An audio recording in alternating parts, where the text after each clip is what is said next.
The role of a competitive intelligence professional is diverse and oftentimes varied. Our guest today, Snjezna, has had a wide-ranging career that's seen her develop competitive strategy and insights at different organisations and groups within the life sciences space. Today we're discussing her experiences and recommendations of integrating competitive intelligence practices with different organisations.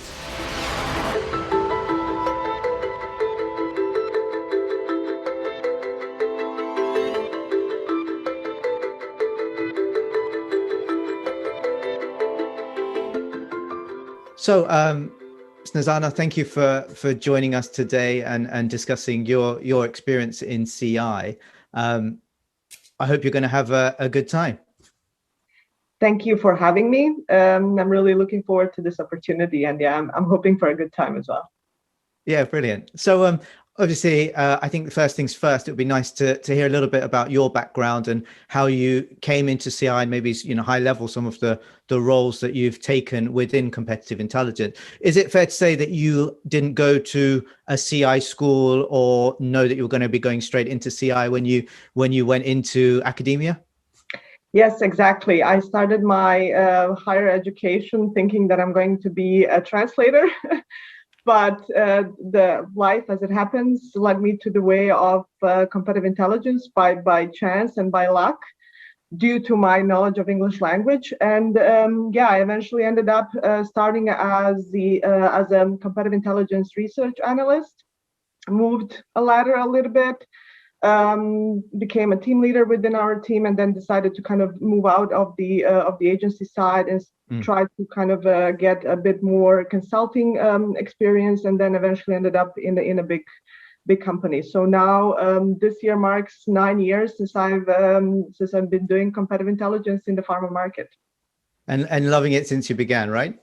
Definitely. When I started, I thought to myself, okay, I'm going to be doing this for 3 months, just earn some side money and, see where I go from there. But after 3 months, just clicked. This analysis, this kind of strategic thinking and analytic thinking just kicked in, and I just couldn't give it up. And 9 years later, I'm still in the same Here market. you are. Yeah. Well, so you started off, is it fair to say, in an agency side, a vendor side, helping clients? Can you give us a little insight into what you did there, the type of work, and what you kind of like experienced in those days of starting CI? Yeah, so the agency that I started working for was focused and still is focused very much on the Salesforce deployment. And I started as an analyst covering the US market.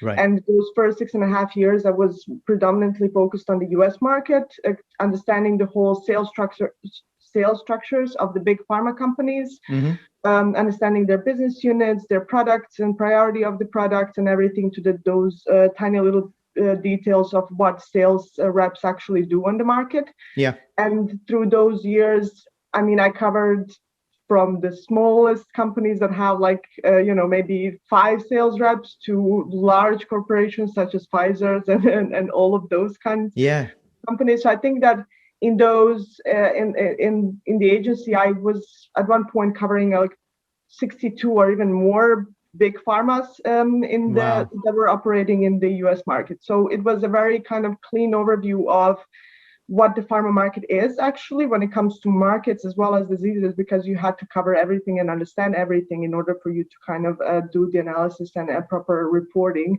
So it was very high level, but only, as I mentioned, only in the post-sales deployment was in the focus. Sure. And so when we think about sales deployment then versus now, then 10 years ago, I suppose the digital component was still evolving and developing. Exactly. Yeah, it was somewhere. It started appearing, I would say, maybe 5 years ago or so, like slightly somewhere in the background, but there was never a feeling that this would actually work or that this would kind of become a dominant part of the sales force. So as you say, 10 years ago, it was very consistent with big sales, let's call them units with a lot of a big number of sales reps, promoting portfolio of products, Right. focusing on more than one, and having those in and outs with the doctors like 2 minutes basis. Yeah.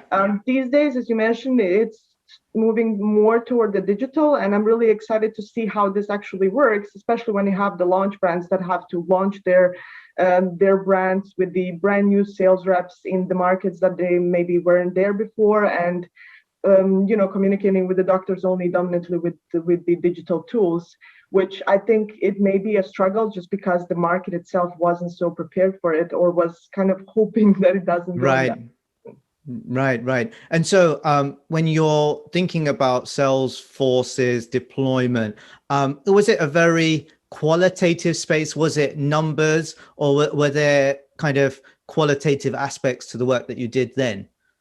Well, there was quite quantitative when you talking like that, because you had big companies that have, like dozens of business units, each business unit then, having different teams within it, covering, and in the US, so the market itself is quite huge, geography is quite huge. So you had kind of like very, very high numbers of sales reps comparing, for example, with Europe. Right. And it was quite a lot of understanding how the numbers actually work. But on the other hand, the numbers weren't as much in focus as the products and what they're actually focusing on. So I think that the biggest complication in all of this is understanding, which teams actually promote which products, right, and, what are they focusing on as a first priority, second priority, are they sampling products or not? So it was a bit more complicated in this way, because you would have maybe 2 or 3 different teams who would promote the same bag of products, but they have different focus, they are targeting maybe different doctors. So it was a bit more, over the numbers, to go into the quantity and quality, and understand basically what is it behind the numbers that is driving the sales up. And so when you started, you said, you started as a research analyst, kind of getting the information, and you evolved your roles and capabilities. Is that more towards the client management and the delivery of projects, and explaining kind of the numbers to clients, or was it slightly different on your experience? During the agency side, it was more focused on doing maybe more in-depth projects. Some did also require communication with the indirect communication with the clients, but it was mostly just kind of making the good balance between working remotely as a team that was then situated in Bosnia, working remotely with the management team in the US, and the team covering not just the US market, but also European market. So kind of making sure that this communication and this relationship is going and running smoothly as much as possible at that point of time when remote working wasn't as popular as it was today. Yeah. And so you kind of stayed on the agency side for a while. What was the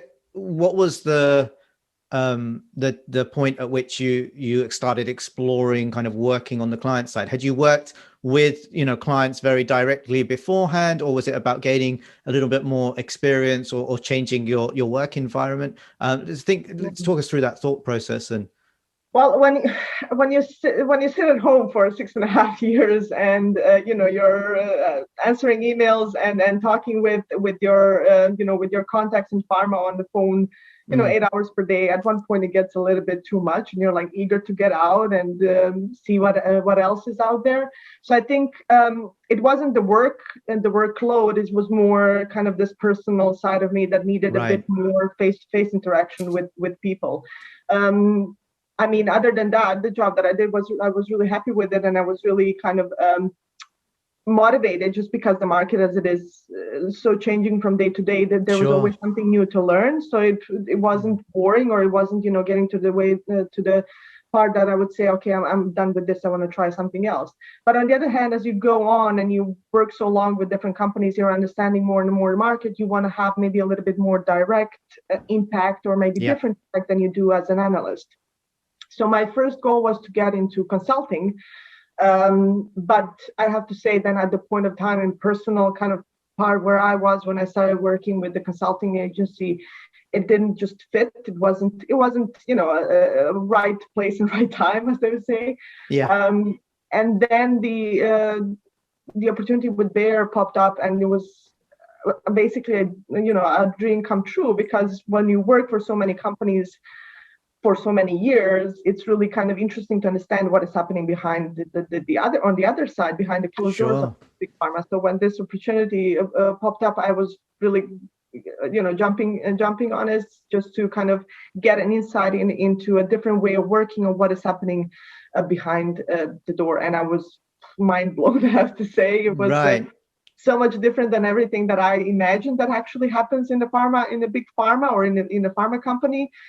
So this kind of additionally then pushed me to kind of try to stay within the company, and find my own position within Bayer as well. Yeah, and talking about that transition, and I suppose initial shock, beyond the interpersonal, having colleagues in an office to go to, was there anything that kind of stuck out to you in terms of coming from a vendor kind of supporting side to now leading that kind of effort?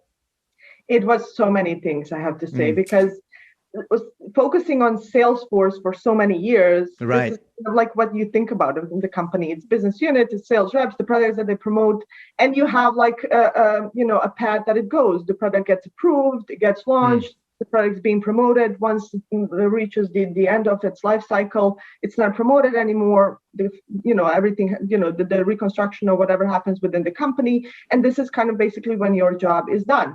But when you join the company on the other side, you actually get so much like more information of what is actually happening day-to-day basis with all of those products that are still on the market, and how much activity actually goes into preparing the launch for the product. Because for me, thinking before that in the US, that you have like 3-4 months before the launch that activity starts to starts to happen. You have trainings of the new sales reps, and everything starts to pop up.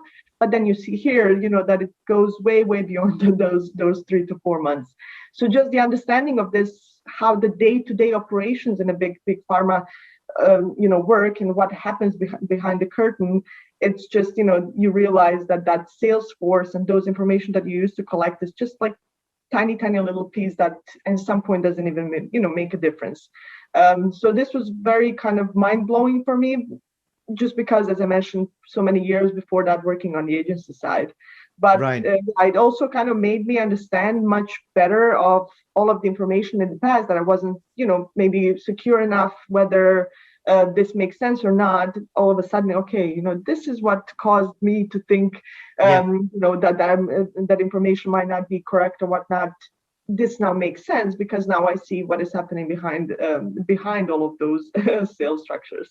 Right. And I suppose I come from a similar path to you, coming from the agency side and then going client side. And I think for me, it was also the different disciplines that you engage with, right? You think of competitive intelligence clearly being an insight function, and you've got the insights teams that are, multidisciplinary, but then you've got regulatory, you've got legal, you've got commercial, medical, and so many different aspects. And I suppose what you'd seen on the agency side was a small slice Exactly. that was important to a component, and it's a multi-component piece. Yeah, you understand that there are, the different divisions such as market access, medical science liaisons, all of this medical perspective to us, R&D and whatnot. You're all aware of that. It's just that you don't touch bases on it on a daily, every day. So that, it's just kind of like in back of your mind, okay, it's there, but you don't really understand how much role they play in all of this setup.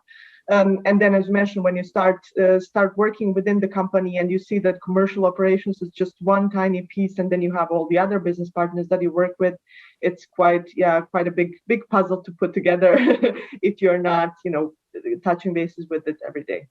Yeah. And you have clearly on the agency side worked with a number of different clients, companies, and now you're with one of them, a larger one. Despite being in a quite specialist area before and using that experience, is there any kind of learnings or observations you have comparing, say, your time working with bigger clients like where you are now versus smaller clients? Is there anything in the relationship between the the vendor or the supporting partner and the manager like yourself that's kind of coordinating those CI efforts. Any learnings or observations there? Well, I would say that when it comes to the smaller companies, people would think that, it's a smaller company, it needs less, it's more kind of focused on a one market, or is more secluded.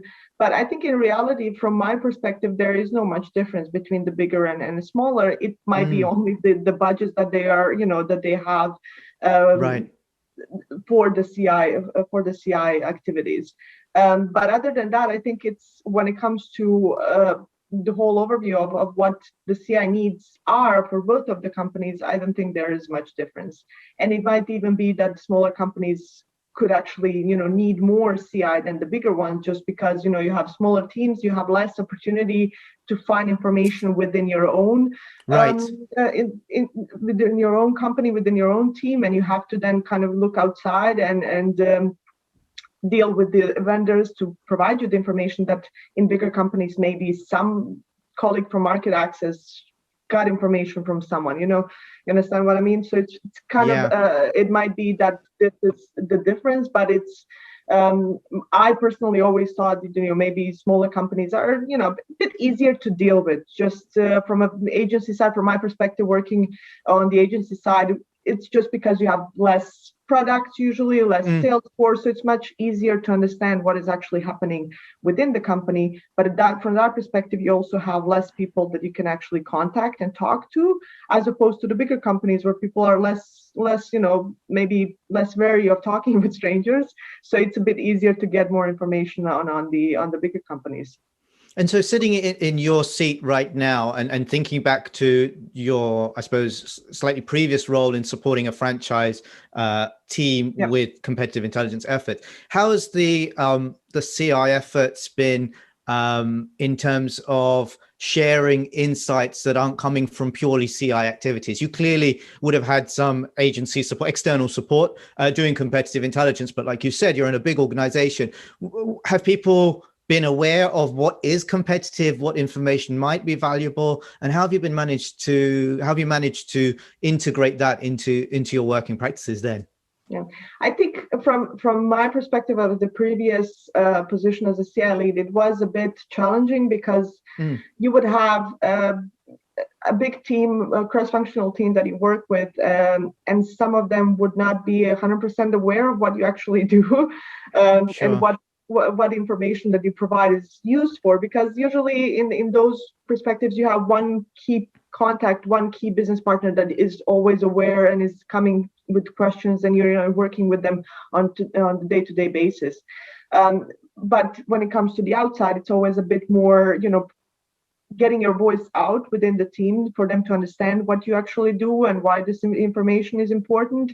And it is a big part of the CI in that perspective as well, is that you have to kind of push this information to people because they're not sometimes aware that there is someone that can ask these questions. So when you provide the answer already and they're okay, where did you get that? How can I get more? And then it kind of gets the ball rolling, and more people get interested in this. It also depends on the size of the team and how mature the product is on the team. Right. Because, you may understand, my surprise was that people who are actually working with those assets in the very earlier stages are much more interested in the CI and much more, have much more questions and have much bigger needs. Just because, they're maybe dwelling into the market that they don't know exactly or are not fully aware, and they see the one side of the medal but not the other, and are a bit more curious. While the people with those products that are a bit more mature on the market, just, they kind of have the process already there, and it's just to keep up if anything unusual pops up. It's, they understand the market already. They have been there for some years. They know their competitors. They know the players. It's not so often that something new and groundbreaking will disruptive, go, is going to happen. So it's just monitoring. So this also kind of makes a big impact depending on your work, on your day-to-day, depending how much your colleagues are aware. The good thing is that if they are aware and they know that there is a person that can actively help as well with the CI, as they are, they're more in the pre-corona times that we're going to the conferences, that are having a little bit more interaction, so Right. they could provide some information for you as well, that you can then utilize and provide some insight based on that information. I think you've touched a really important topic, and something that we deal with and a number of clients deal with, which is kind of balancing the resourcing along the life cycle of a franchise, product, group, whatever you want to call it. There are mature brands on market that are generating huge amounts of revenue and contributing a lot to the budget to run a CI program. But the question is, do you need to dedicate that much level of resourcing for something, like you said, that's quite well established and has those information channels whereby, if there is a competitive mindset, you can actually generate a lot of valuable information without financially needing an incentive with an external agency. And then on the other side, you've got the pipeline, where there's so much uncertainty, so many spinning plates and unknowns. And I suppose that leads quite nicely into your current role now, where you're looking more holistically across, I suppose, the organization and the CI team. Is that right to say?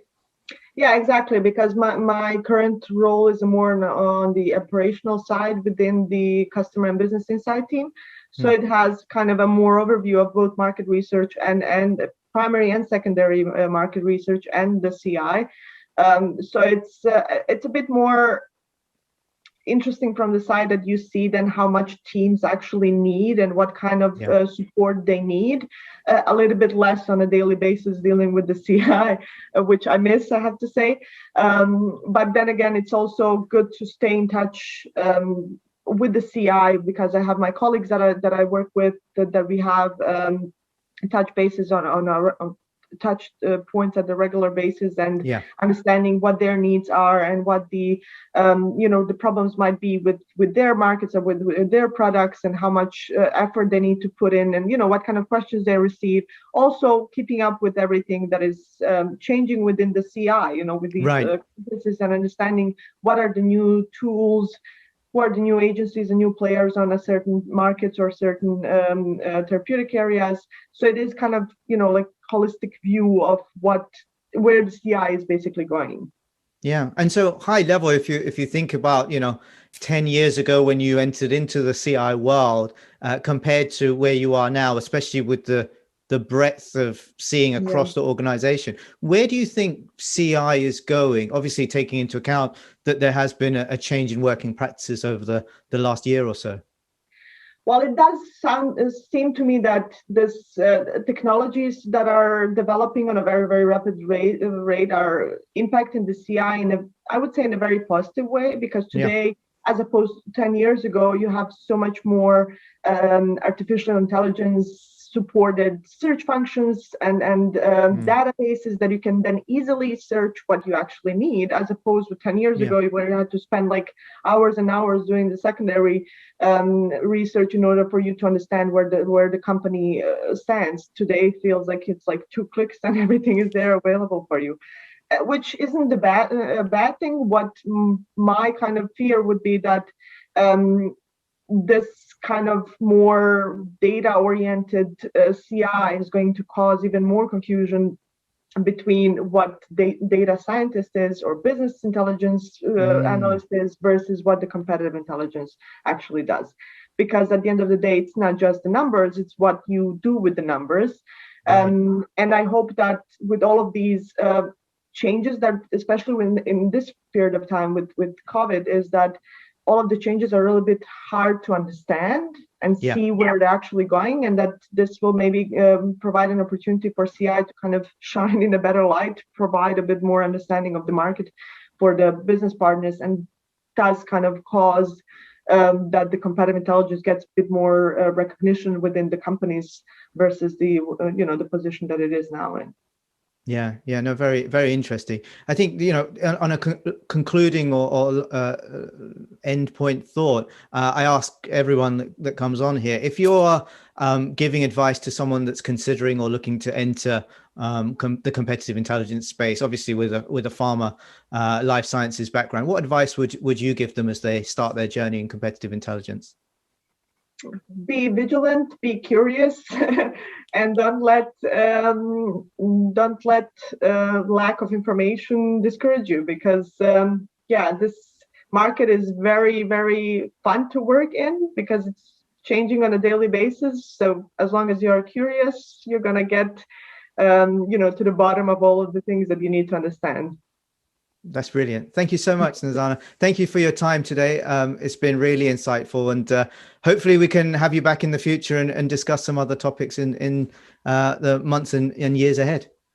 Hopefully. Thank you so much, Harsh, for having me. It was really my pleasure. I'm glad to kind of have this conversation about the CI. It's not like you get the opportunity to talk about it every day, so it's really I really appreciate it. Oh, you're welcome. And obviously, we'll have your details on the closing clip, and people can reach out to yourself and us if they've got any follow-up questions. But from myself and from Snjezna, just thank you very much for joining, and see you on the next Insights video. Thanks again for joining us on another Competitive Insights series video, where we hope we've provided you an opportunity to hear from a range of industry thought leaders and partners on topics relating to competitive strategy. As ever, you can reach out to us directly through our website at inovis.global, where you'll find more resources, tools, case studies, and previous recordings on this strategic competitive intelligence space.